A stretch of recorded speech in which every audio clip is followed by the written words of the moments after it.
The Zero-Day Ledger, the Immutability Engine. 1. The Descent into Absolute Zero. The destruction of ether systems was not a single event, it was a slow-motion catastrophe. For Ilara Vance, the former chief ethics architect, the 4-minute financial collapse was merely the opening act. The real tragedy was the subsequent virulence of the deepfake. It wasn't just convincing, it was perfect.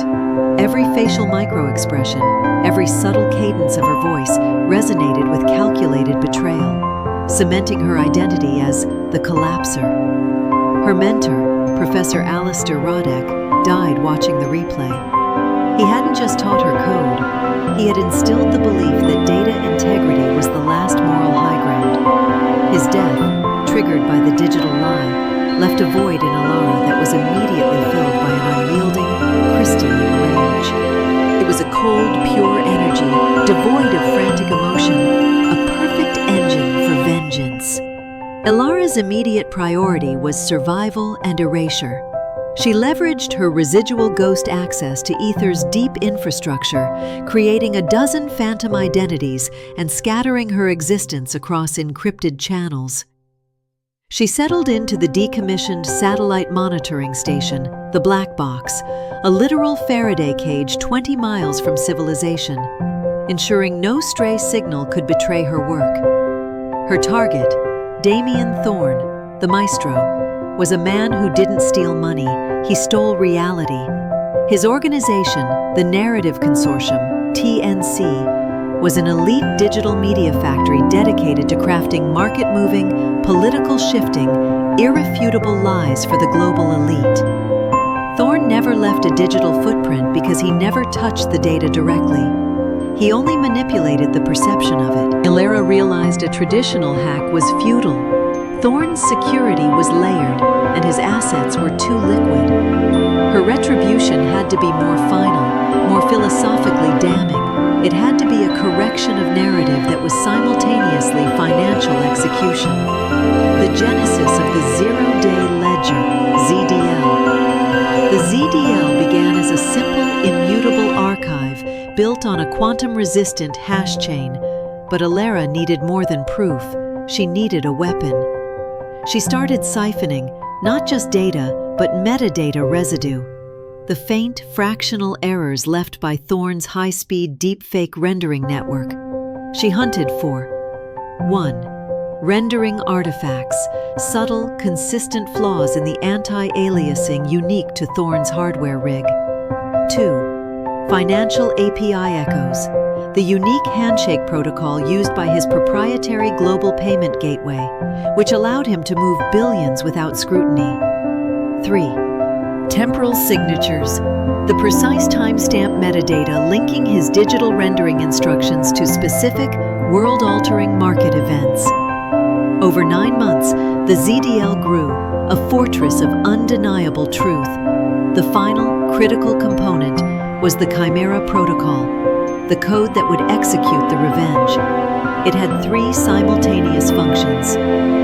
Reflection, hijack Thorne's media network and force it to render the truth using the exact same algorithms he used for his lies, delivering his confession in a format that was visually and technically identical to her own fabricated downfall. Annihilation.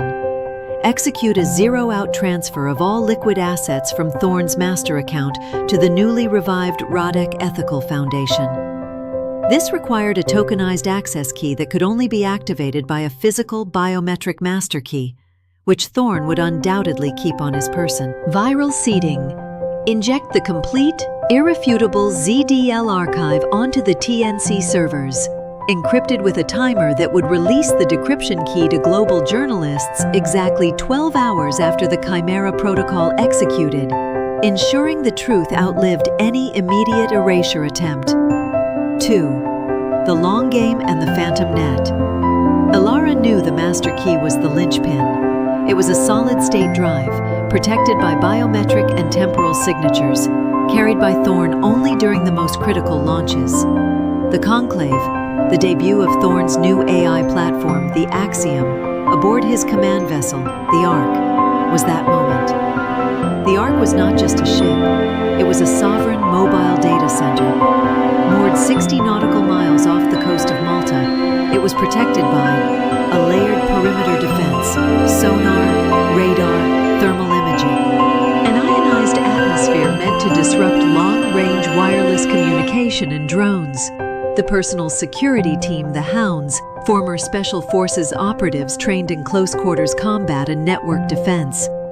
A quantum-segmented network, meaning the ship's internal systems were physically separated from its external long-range comms, preventing remote hacking. Ilara's preparation moved beyond code and into tactical engineering. 1. The Chronos Terminal. Her wrist-mounted console, disguised as a luxury chronograph, housed a high-speed localized processor. It was capable of storing the ZDL and running the Chimera protocol entirely offline. 2. The Beetle microdrone. A palm-sized kinetic drone, coated in radar-absorbing polymers and capable of mapping thermal, acoustic, and pressure variations within a structure. Its primary mission: locate the internal access points and the master server room. 3. The Kinetic EMP Emitter, a specialized tool capable of creating a momentary localized electromagnetic pulse, enough to blind short-range sensors without triggering a full system shutdown. The surveillance phase. Ilara spent 3 weeks in Malta, operating out of a dilapidated fishing warehouse, monitoring the Ark's digital heartbeat. The ship's security was terrifyingly efficient. Her Beetle microdrone confirmed the critical weakness: a 55-second window at 0400 GMT when the Ark switched from the European Regional Satellite Network to the specialized global military uplink. During this transfer, the automated security protocols briefly favored physical scanning over network monitoring, creating a brief, exploitable gap in internal digital defenses. She secured a contract with a third-party catering agency, forging credentials as a lead kitchen technician, a role that granted access to the complex underbelly of the vessel, the service shafts, the waste disposal network, and the engine rooms, all while wearing a mandatory sensor-embedded uniform. 3. Infiltration, the Ship of Lies. Ilara boarded the Ark 2 days before the conclave. The sheer scale of the ship was overwhelming, a self-contained city of glass and steel. Every reflection, every hallway, felt designed to induce paranoia. Her first task: bypass the uniform biometric scanner. The kitchen uniform contained an RFID chip, broadcasting her false identity and tracking her movements. She meticulously fabricated a new chip, mirroring the ID of a recently departed technician, but introducing a 12-second delayed signal loop. If a guard checked her position, her chip would report her location 12 seconds in the past, giving her just enough time to slip into a blind spot. The server room. Deception. The main server room, the heart of the TNC rendering farm, was located on Deck D, requiring 2 distinct authentication steps: retinal scan and a 6-digit rolling key.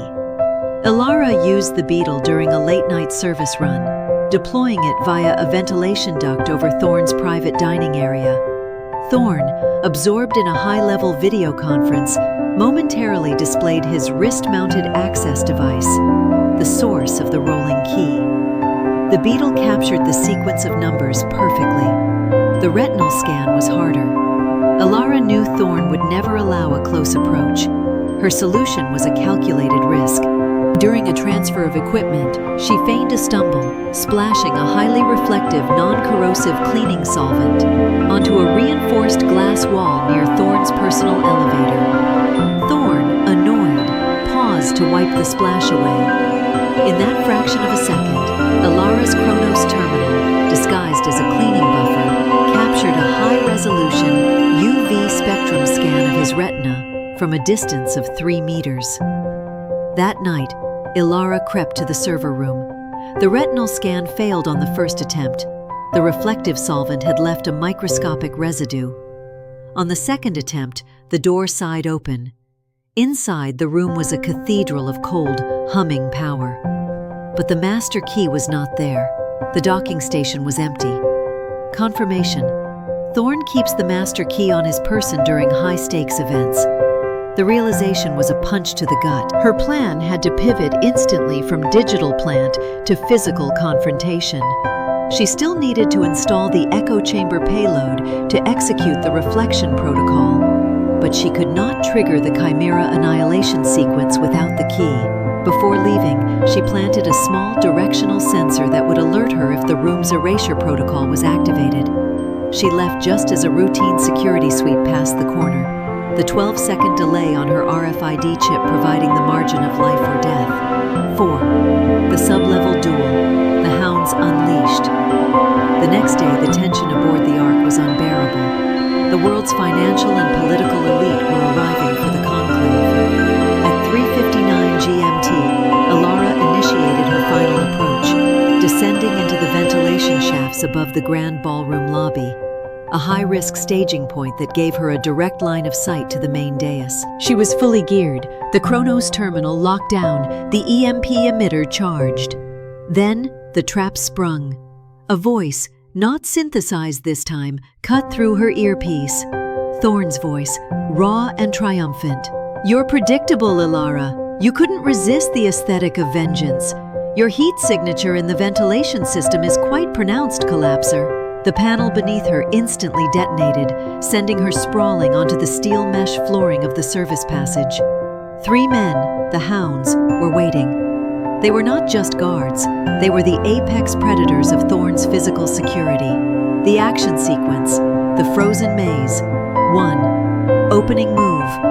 Ilara rolled instantly, activating her kinetic EMP emitter. The focused blast hit the nearest hound's helmet, blinding his heads-up display and overloading his audio. She didn't pause. She threw a handful of liquid nitrogen capsules, stolen from the culinary freezer, onto the steel floor, causing an immediate, localized flash freeze. 2. Obstacle encounter. The second hound, seeing his partner incapacitated, lunged with a non-lethal kinetic baton. Ilara avoided the initial swing, her mind racing against the clock. She knew the freeze wouldn't last. She used the baton's momentum against him, twisting her body and using his own force to slam him backward into a hot steam pipe. The sizzle and scream were muffled but effective. 3. The hunter. The third hound, the leader, was smarter. He moved silently, adapting to the chaos. He eschewed technology, using only his inherent speed and strength. Ilara backed into a tight crawl space, a narrow maintenance gap between the air filtration units. 4. The snare. The hound leader pursued. As he squeezed into the space, Ilara pressed a concealed button on the wall, the emergency pressure release for the filtration unit. The crawl space instantly filled with a blinding, frigid cloud of industrial disinfectant gas. Ilara, wearing a self-contained respirator mask disguised as a comms headset, had a momentary advantage. She deployed her magnetic flash chaff again, aiming not at his eyes, but at the magnetic seals of his tactical vest. The powerful disruptive static caused his vest to momentarily seize up. In that moment of distraction, she used the EMP emitter as a physical strike weapon, cracking his jaw and sending him sprawling. She had survived the ambush, but she was hurt, bruised, and covered in ice crystals. The engagement had taken precious minutes. She heard the alarm blare across the service network. Intruder alert! Bridge Deck Alpha. Thorn had rerouted the remaining hounds and the ship's security to the ballroom. Ilara's decision was immediate and absolute. She would engage in the public theater Thorn had created. The revenge must be witnessed. 5. The Conclave Assault, Public Annihilation. Ilara ascended into the grand ballroom through the service elevator behind the catering station. The room was breathtaking. Chandeliers, polished marble, and hundreds of the most influential people in the world, all hanging on Thorn's every word. Thorn was mid-speech, radiating confidence, the master key drive discreetly clipped to his belt. "And now, ladies and gentlemen," Thorn's voice boomed, "I I present the Axiom, the ultimate truth engine, an intelligence network that can never be compromised and can never lie. As Ilara stepped out of the service elevator, Thorn's eyes locked onto her face. He paused his speech, the silence in the room becoming a heavy electric vacuum. "The collapser," Thorn announced, a sickening smile stretching across his face. "Such poor timing. Did you come to beg for your old job back, architect?" Ilara felt the blood drain from the room. All eyes were on her. She walked, not running, a deliberate, slow pace across the massive marble floor, her tattered dress and scraped cheek a stark contrast to the glittering opulence. The duel on the dais. Two of Thorn's top-tier bodyguards rushed her, aiming to subdue her quietly. 1. Diversionary takedown. Ilara snatched a heavy silver serving platter from a nearby display table. As the first guard lunged, she threw the platter like a spinning disc, not at him, but at a delicate glass sculpture behind him, creating a loud, disruptive crash that drew the attention of the crowd. The guard hesitated for a microsecond. That was enough.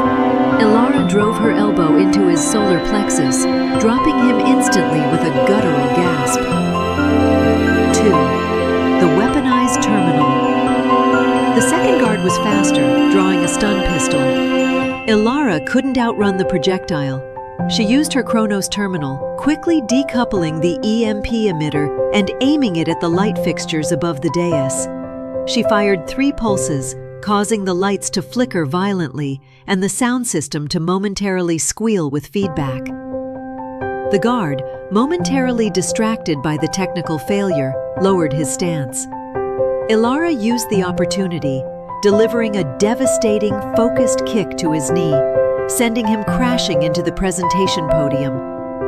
She was now within 2 meters of Thorn. The crowd was erupting in panic and confusion. "Stop her!"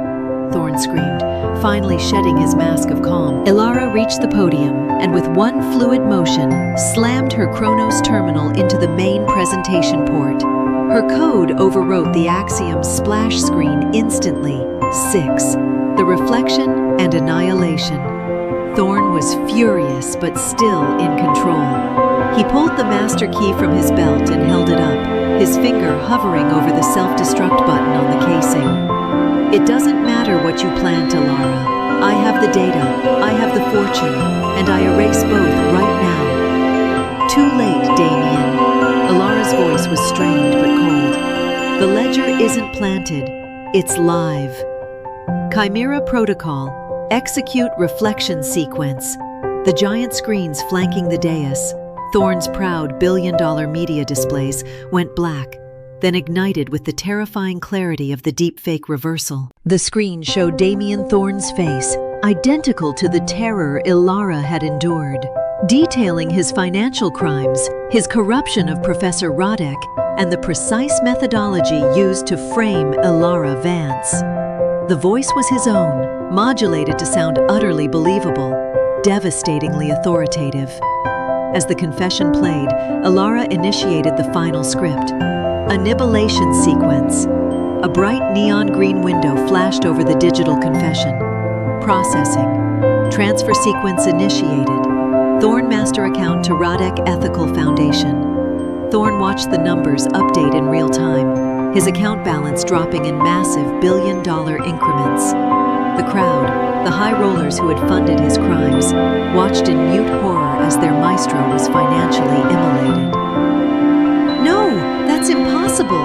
You need the key!" Thorn screamed, lunging to destroy the master key. "I need the key's signature, Damien, not the key itself," Ilara explained, her voice a ghost of triumph. "I copied the biometric signature when you held it up.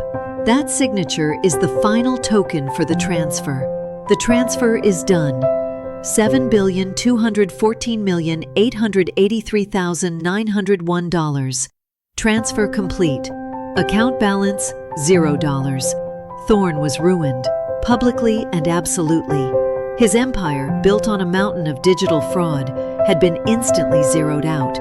But Ilara wasn't finished. Thorn, now completely unhinged, tackled her.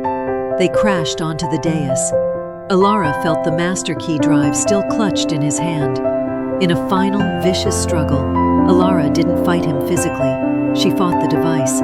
She forced his hand down onto the floor, using a titanium spur embedded in her glove to repeatedly strike the drive's casing until the biometric sensor shattered and the internal components sparked and died. The final retort. Ilara ripped herself free from the stunned Thorn, who was now weeping hysterically, staring at the screen showing his financial non-existence. She stood over him. "You took my name, my life, and my mentor's honor," she whispered, her voice carrying only to him. "I didn't steal your money, Damien. I simply corrected the error. The true ledger is now immutable." As the ship's security finally overcame their confusion and surged toward the dais, Ilara threw a final blinding smoke charge across the room, a theatrical flourish. Under cover of the dense white vapor, she activated the self-destruct on her Chronos terminal, ensuring her code left no trace. She did not wait for the inevitable arrests. She slipped into the chaos, melted back into the shadows of the service elevator, and used the chaos of the financial and political implosion to make her final, silent egress on a remote service dinghy. When the smoke cleared, the maestro was apprehended, standing amidst the wreckage of his own launch party, his face immortalized on the massive screens, broadcasting his truth for the world to see. The ZDL's viral seeding ensured that the evidence was already circulating globally. Ilara Vance was a ghost once more, but she was a ghost of absolute digital justice. Her revenge was complete. She hadn't just defeated Thorn, she had used his own tools to erase him from the financial and narrative history he sought to control. She was the Immutability Engine,